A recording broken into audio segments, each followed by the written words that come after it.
ഇന്നത്തെ നമ്മുടെ റെസിപ്പി വെറും 3 ചേരുവ കൊണ്ട് ഒരു 5-10 മിനിറ്റിൽ ചെയ്തെടുക്കാവുന്ന വളരെ ടേസ്റ്റി ആയിട്ടുള്ളൊരു പലഹാരമാണ്. അപ്പോൾ നമുക്കിത് എങ്ങനെയാണ് ചെയ്തെടുക്കുന്നതെന്ന് നോക്കാം.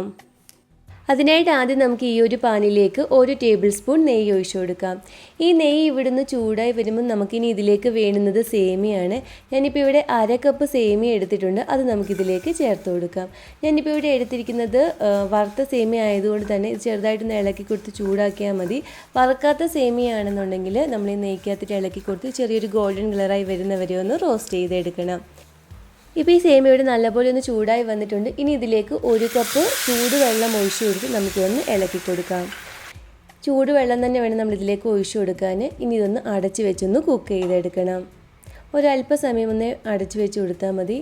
ഇപ്പം വെള്ളമൊക്കെ പറ്റി നല്ലപോലെ ഒന്ന് കുക്കായി വന്നിട്ടുണ്ട്. ഇനി നമുക്കിതിലേക്ക് മധുരത്തിന് ആവശ്യമായ പഞ്ചസാര ചേർത്ത് കൊടുക്കാം. ഞാനിപ്പോൾ ഒരു 1/4 കപ്പ് പഞ്ചസാര എടുത്തിട്ടുണ്ട്. അതുകൂടി നമുക്കിതിലേക്ക് ചേർത്ത് കൊടുക്കാം. ഇതിൻ്റെ കൂടെ ചെറിയൊരു കളറിന് വേണ്ടി ഒരു നുള്ളു മഞ്ഞൾപ്പൊടി കൂടി ചേർത്ത് കൊടുത്ത് നമുക്കിതൊന്ന് ഇളക്കി കൊടുക്കാം. മഞ്ഞൾപ്പൊടി ഓപ്ഷനിലാണ്, വേണ്ടെങ്കിൽ നമുക്കത് ഒഴിവാക്കാവുന്നതാണ്.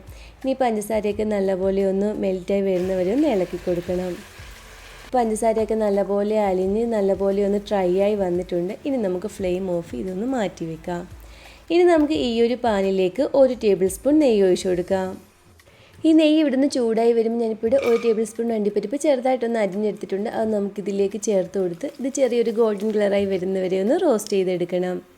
ഇപ്പോൾ അണ്ടിപ്പരിപ്പ് ഇവിടുന്ന് റോസ്റ്റ് ചെയ്ത് എടുത്തിട്ടുണ്ട്. ഇതിൻ്റെ കൂടെ 1 ടേബിൾ സ്പൂൺ ഉണക്കമുന്തിരിങ്ങ കൂടി ചേർത്ത് കൊടുത്ത് നമുക്കിതൊന്ന് റോസ്റ്റ് ചെയ്തെടുക്കാം. ഇനി റോസ്റ്റ് ചെയ്ത അണ്ടിപ്പരിപ്പ് ഉണക്കമുന്തിരിങ്ങയും നമുക്ക് ഈ ഒരു ബൗളിലേക്കൊന്ന് മാറ്റണം. ഇനി നമുക്ക് ഇതേ പാനിലേക്ക് തന്നെ 1/2 കപ്പ് തേങ്ങ ചിരകിയത് കൂടി ചേർത്ത് കൊടുത്ത് ഇത് ഇളക്കി കൊടുത്ത് ചെറുതായിട്ടൊന്ന് ട്രൈ ആക്കിയെടുക്കാം. അതുപോലെ തന്നെ നിങ്ങൾക്ക് ഈ വീഡിയോ ഇഷ്ടപ്പെടുകയാണെങ്കിൽ ഇതുപോലുള്ള റെസിപ്പികൾക്കായി ചാനൽ സബ്സ്ക്രൈബ് ചെയ്യാനും നിങ്ങളുടെ അഭിപ്രായം കമൻറ്റായി അറിയിക്കാനും മറക്കല്ലേ. ഇപ്പം തേങ്ങ ഇവിടെ ചെറുതായിട്ടൊന്ന് റോസ്റ്റ് ചെയ്ത് എടുത്തിട്ടുണ്ട്.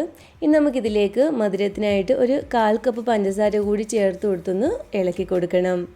ഇനി ഇതിലേക്ക് നമ്മളിവിടെ കുക്ക് ചെയ്ത് വെച്ചിരിക്കുന്ന ഈ സേമിയ കൂടി ഇതിലേക്ക് ചേർത്ത് കൊടുത്ത് ഇതെല്ലാം കൂടി നല്ലപോലെ ഒന്ന് മിക്സ് ചെയ്തെടുക്കണം. ഈ തേങ്ങയും സേമിയയും എല്ലാം കൂടി ഒന്ന് മിക്സ് ആവുന്ന രീതിയിൽ തന്നെ ഒന്ന് ഇളക്കിയെടുത്ത ശേഷം നമ്മളിവിടെ റോസ്റ്റ് ചെയ്ത് വെച്ചിരിക്കുന്ന ഉണക്കമുന്തിരിങ്ങയും അണ്ടിപ്പരിപ്പും ഇട്ട് കൊടുക്കണം. അതിൻ്റെ കൂടെ നമ്മുടെ കയ്യിലുണ്ടെങ്കിൽ വെളുത്തതും കറുത്തതും എള്ളൊക്കെ ഉണ്ടെങ്കിൽ അതുകൂടി നമുക്കിതിലേക്ക് കുറച്ച് ചേർത്ത് കൊടുക്കാം. ഇനി ഇതെല്ലാം കൂടി ഒന്നും കൂടി ഒന്ന് മിക്സ് ചെയ്തെടുക്കണം. അപ്പോൾ ഇതെല്ലാം കൂടി നല്ലപോലെ ഒന്ന് മിക്സ് ചെയ്തെടുത്തിട്ടുണ്ട്. ഇനി നമുക്ക് ഫ്ലെയിം ഓഫ് ചെയ്ത് കൊടുക്കാം. അങ്ങനെ സേമിയ വെച്ചിട്ട് വളരെ സിമ്പിളായിട്ട് ചെയ്തെടുക്കാവുന്ന വളരെ രുചികരമായിട്ടുള്ള പലഹാരം ഇവിടെ റെഡി ആയിട്ടുണ്ട്.